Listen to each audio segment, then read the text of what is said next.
Hello, everyone, and welcome to This Explainer. Today, we're diving into a massive, honestly pretty fascinating topic, India's 79-year journey from independence in 1947 all the way to 2026. And this isn't just some dusty timeline of dates. It's the story of a nation that is constantly adapting, growing, and reinventing itself.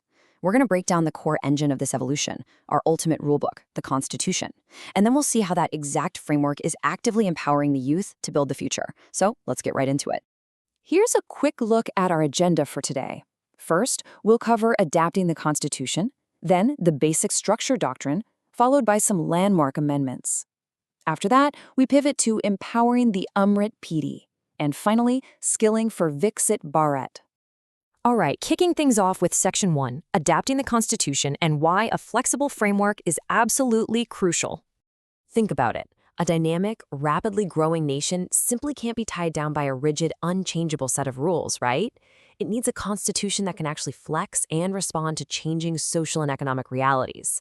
So, how does this actually happen?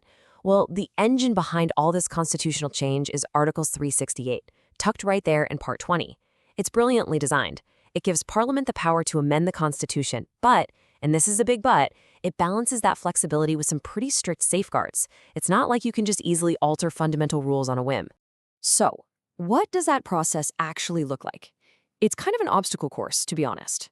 Step 1, a Constitution Amendment Bill is introduced. Now, this has to be in Parliament. States cannot start this process. Then, Step 2 is the really tough hurdle, the special majority. This means you need a majority of the total membership of the House, plus at least 2/3 of the members present in voting in both houses. Step 3 comes in if you're messing with federal features, like how power is split between the center and states. If so, at least half of the state legislatures have to ratify it. And finally, Step 4, once all those hurdles are cleared, it lands on the president's desk for their assent. Okay, here's a crucial point, and honestly, a super common trap for exam aspirants. You've got to understand the difference between a bill and an act. A Constitution Amendment Bill is literally just a proposal. It's pending. Take the 130th Amendment Bill from 2025. It's just a proposal right now, not law. But an act? That means it has survived that entire rigorous obstacle course we just talked about. For instance, the 106th Amendment, the Nari Shakti Vandana Adhiniyam, which grants women's legislative reservation. That is a fully enacted law. So always double check. Are you looking at a bill or an act? Moving right along to Section 2, the basic structure doctrine, and understanding our constitutional limits. So we know Parliament can amend the Constitution, right? But is that power absolute? Like, can they literally change anything they want? Actually, no. The answer lies in the basic structure doctrine. This was established way back in 1973 in a massively important Supreme Court case called Kesavananda Party. The court imparted a ruling that yes, Parliament's amending power is huge. It even covers fundamental rights. But Parliament cannot use that power to destroy or alter the Constitution's core identity.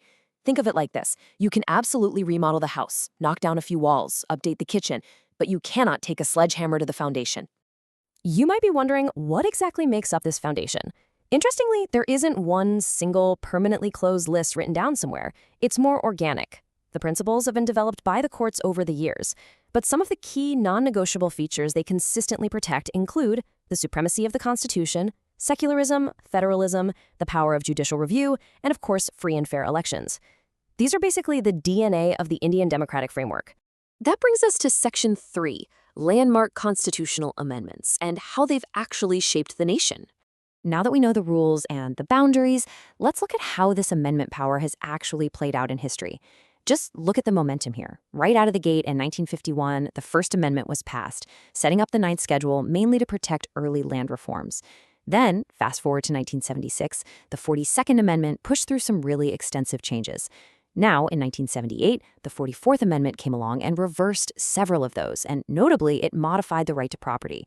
And bringing us right up to the present, the 106th Amendment in 2023 secured a massive change, roughly 1/3 reservation for women in the Lok Sabha and state legislative assemblies. It just proves that our Constitution is truly a living, breathing document. All right, shifting gears to Section 4, the Amrit PD, empowering the youth. Okay, up until now, we've focused heavily on the laws of the land, but let's zoom out and talk about the people of the land. Did you know that nearly 65% of India's population is under the age of 35? That is a huge demographic engine, and the narrative has shifted. Young people aren't just seen as passive beneficiaries waiting for government handouts anymore. They are the Amrit Pidi. They are recognized as the active co-creators and architects of India's future. The steering wheel is essentially being handed over to them. And the big policy anchor making this transformation possible? The National Education Policy, or NEP 2020. For the longest time, the biggest hurdle was literally just getting kids into a classroom, just expanding access. But now, while access is still expanding, the spotlight has shifted to ensuring actual, high-quality education. The NEP is all about making learning flexible, multidisciplinary, and future-ready.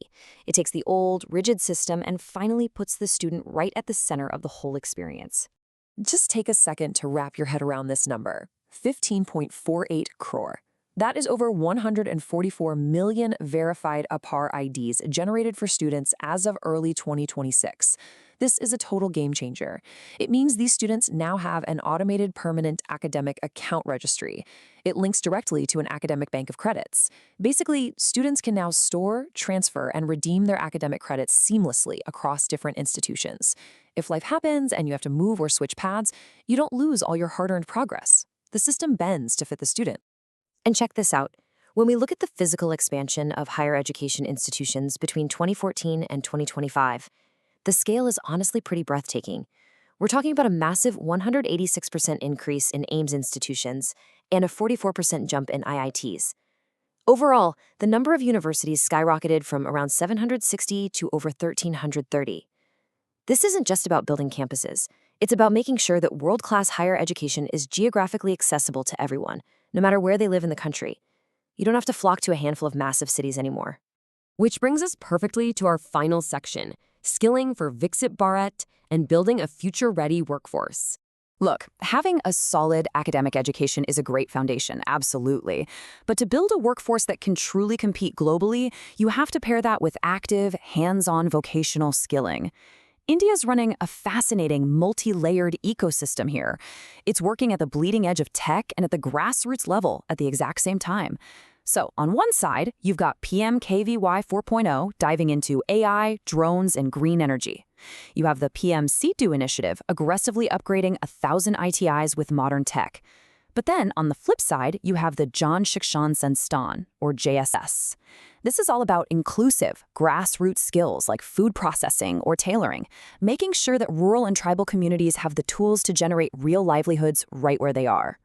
And that leads us to a concept that is taking off like wildfire: earn while you learn. The National Apprenticeship Promotion Scheme, known as NAPS, is seeing unbelievable exponential growth. To put it in perspective, we went from just over 4,000 completed trainings back in 2018 to over 6.4 lakh completed apprenticeships in the 2025-2026 financial year alone. No way, right? It works because it bridges the gap. By giving students a stipend, it ties their training directly to practical, on-the-job industry experience. Building right on top of that momentum is the Prime Minister Internship Scheme. It launched to tackle that classic catch-22. You need experience to get a job, but you need a job to get experience. Just look at the sheer scale of this. By May 2026, over 63,000 internship opportunities had been rolled out, each offering a monthly stipend of 9,000 rupees. This is a very targeted, massive push to make sure India's youth aren't just sitting there with degrees, but are actively integrated into more than 25 different sectors of the economy.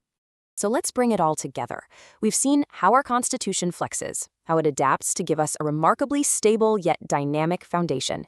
And we've seen the sheer scale of investment going into education and skilling to empower the Amrit Pidi.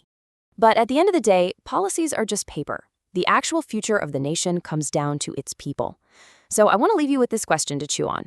As the country races toward its 100th year of independence, how will your personal learning journey, your skills, and your education contribute to the grand vision of a Viksit Bharat by 2047?